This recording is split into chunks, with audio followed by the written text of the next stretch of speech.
Good morning, students. Today we will do the poem Keeping Quiet.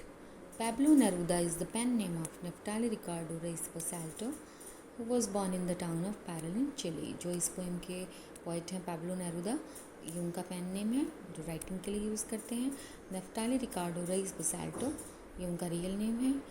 Chilli के Parral में उनका जन्म हुआ था. Neruda's poem are full of easily understood images which make them no less beautiful. बहुत ही आसानी से समझे वाली इमेजेस से उनकी पोएम भरी होती हैं जो बहुत सुंदर लगती हैं. He won the Nobel prize for the literature in year 1971 में उन्होंने लिटरेचर के लिए नोबेल प्राइज़ जीता था. In this poem Neruda talks about the necessity of quite introspection, और इस कविता में वो आत्मविश्लेषण की बात करते हैं.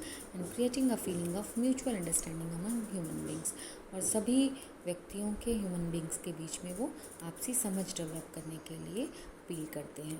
Before you read, what does the title of the poem suggest to you, कि इस पोएम का टाइटल आपको क्या सजेस्ट करता है. What do you think the poem is about, और पोएम किसके बारे में है. तो we will start the poem. Now we will count to 12. अब हम 12 तक गिनती करेंगे. जो लेखक है वो ये बोल रहे हैं. And we will all keep still, और हम सभी स्टिल हो जाएंगे. Still means motionless. लेखक क्या कह रहे हैं कि we all should suspend our activities and still till he counts 12. For once on the face of the earth, ऐसा पहली बार होगा इस सरफेस पे धरती के. Let's not speak in any language, कि कोई भी किसी भी भाषा में बात नहीं करेगा. भाषा का अर्थ है कि सभी लोग इस वर्ल्ड में अलग अलग कंट्रीज़ में अलग अलग जगह पर अलग अलग लैंग्वेजेस बोलते हैं. तो जब सब चुप हो जाएंगे उस मिनट में, जब उस सेकंड में लेखक आपको चुप करना चाह रहा है, तो वो भाषा का बैरियर भी ख़त्म हो जाएगा और सभी एक जैसी भाषा में, यानी कि सब मूक हो जाएंगे, कोई बोलेगा ही नहीं, सबकी लैंग्वेज एक होगी. तो लैंग्वेज बैरियर भी ख़त्म हो जाएगा. Let's stop for 1 second, 1 second के लिए रुक जाते हैं. And not move our arms so much, और हमारी आर्म्स को ज़्यादा नहीं हिलाते हैं. यहाँ पे आर्म्स का अर्थ है वेपन्स, की हम वेपन्स का यूज़ भी नहीं करेंगे. We should not speak in any language, हम किसी भी भाषा का प्रयोग नहीं करेंगे. एंड स्टैंड मोशनलेस, खड़े हो जाएंगे बिल्कुल मोशनलेस होके. And do not move even our arms, और अपने आर्म्स को भी नहीं हिलाएंगे, यानी कि किसी भी प्रकार के वेपन्स को भी यूज़ नहीं करेंगे.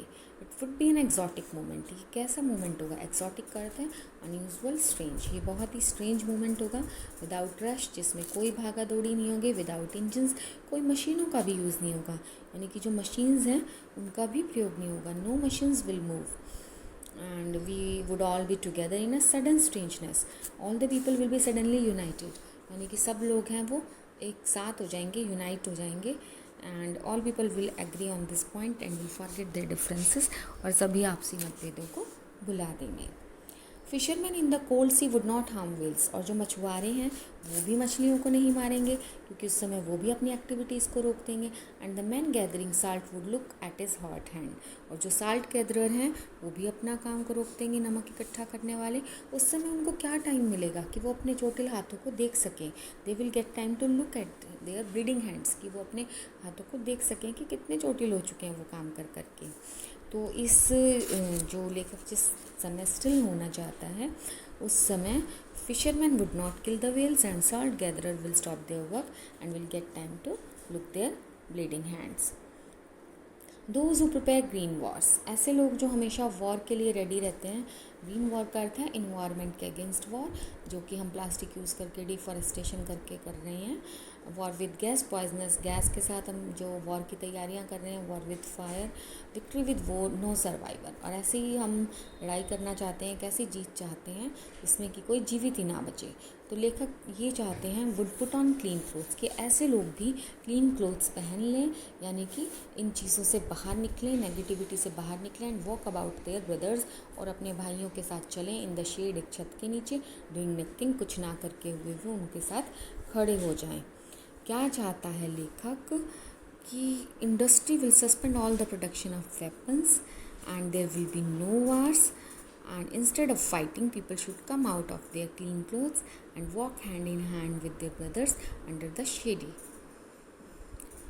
Such silence and stillness will be very beneficial. People will get time for self-introspection and self-analysis. Next paragraph है, what I want should not be confused. जो मैं कहना चाह रहा हूँ उससे आप confused ना हो, क्यों कंफ्यूज ना हो विद टोटल इनएक्टिविटी। मैं ये भी नहीं चाह रहा हूँ कि आप बिल्कुल इनएक्टिव हो जाएं या कुछ भी ना करें। Life is what is about, क्योंकि जीवन करने का ही काम है। जीवन चलने का नाम ही गाड़ी है। जीवन चलता है तो इसका मतलब कि सब कुछ है। तो वो टोटल इनएक्टिव होने की बात नहीं कर रहे हैं। I want no truck with death. मैं डेथ के साथ कोई एसोसिएशन नहीं चाहता हूँ। मैं ये नहीं चाहता हूँ कि हम ख़त्म हो जाएं। हम केवल सेल्फ इंट्रोस्पेक्शन के लिए टाइम निकालें। नो ट्रैक एक इडियम है जिसका अर्थ है to refuse to tolerate something या टू रिफ्यूज़ टू एसोसिएट। तो लेखक डेथ के साथ भी एसोसिएशन नहीं चाहता। वो नहीं चाहता कि वो पूर्णतः बिल्कुल अपने आप को ख़त्म कर ले। वो केवल थोड़े समय के लिए स्टिल हो जाएं, सेल्फ एनालिसिस करें। If we were not so single minded, अगर हमने अपने माइंड को सिंगल माइंडेड एक दिशा में नहीं चलाया about keeping our life moving and for once could do nothing, अगर हमने अपने आप को नहीं समझा तो क्या होगा? If we can spare some time, अगर हम समय बचा सके to rise above the race of power and wealth, इस दौड़ से अपने आप को, जो इस दौड़ में हम भाग रहे हैं, इस चीज़ से बचा सकें, we will gain a lot, तो हम बहुत ज़्यादा गेन कर लेंगे। We will become free from tension and fear, हम टेंशन और फियर से बाहर निकल जाएंगे।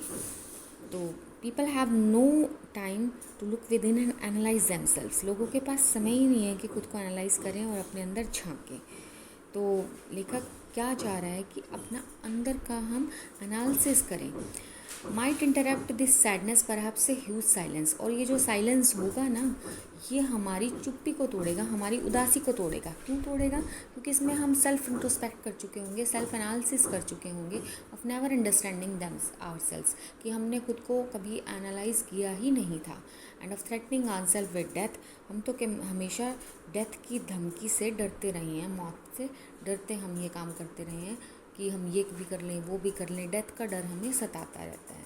तो हमारा जो मेन फोकस है कि वो इंट्रोस्पेक्ट करें, ताकि ये जो उदासी है हमारे जीवन में, ये भी ख़त्म हो जाए और जो मौत का डर है वो भी ख़त्म हो जाए।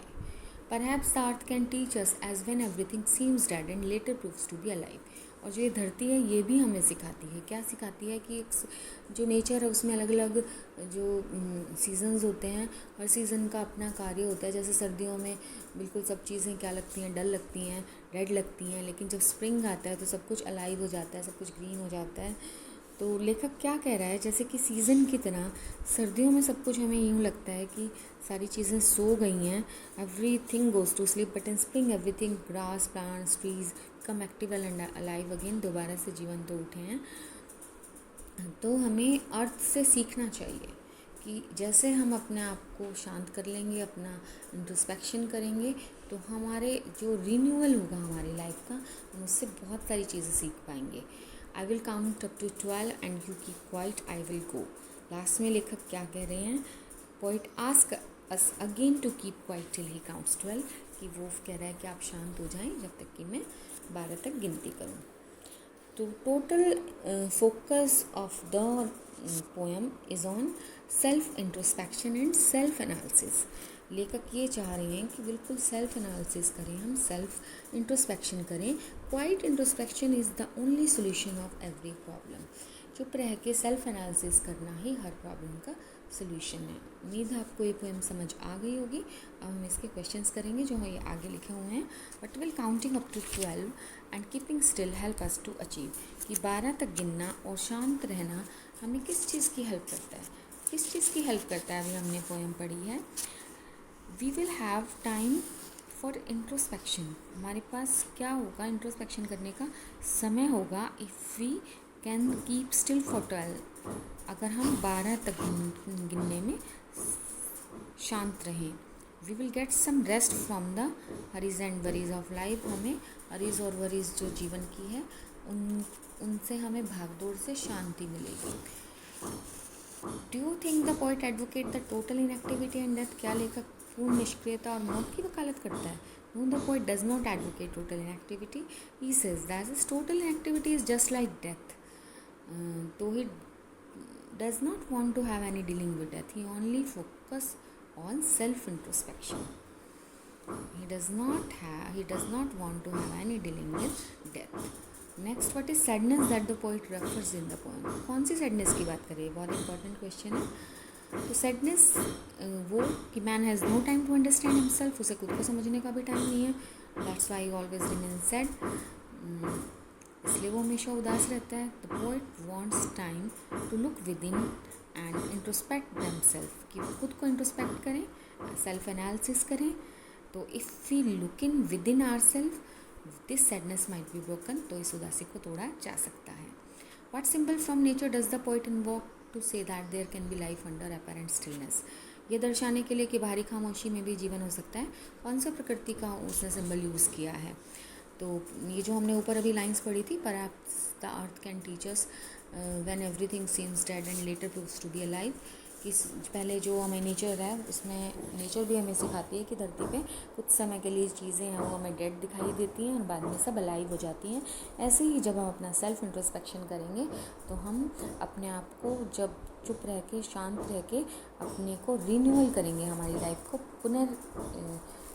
पुनर्जीवन आ जाएगा हमारे जीवन में जब हम इंट्रोस्पेक्शन करेंगे।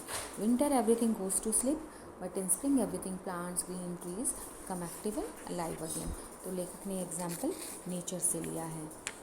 तो ऑन द होल हम पोएम के बारे में कह सकते हैं the poet stresses on the need of self analysis and self introspection. लेखक सेल्फ इंट्रोस्पेक्शन और सेल्फ एनालिसिस पे जोर डाल रहे हैं and he is deeply moved by the violence and plight of the manual workers, और पशुओं के प्रति क्रूरता और जो मैनुअल वर्कर हैं, हाथ से जो कार्य करने वाले हैं, उनके प्रति लेखक का मन बहुत दुखी है। And quite introspection is the solution of the all problem. जो सेल्फ एनालिसिस है और क्वाइट इंट्रोस्पेक्शन है, शांत मन से किया हुआ आत्म विश्लेषण, वो हर प्रॉब्लम का सोल्यूशन है। वी शुड लुक इनसाइड, हमें अपने अंदर में झांकना चाहिए and analyse our own actions, हमारे कार्यों को एनालाइज करना चाहिए। इससे ही हमारी जो सारी प्रॉब्लम्स हैं उनका सोल्यूशन हो जाएगा। Okay, bye.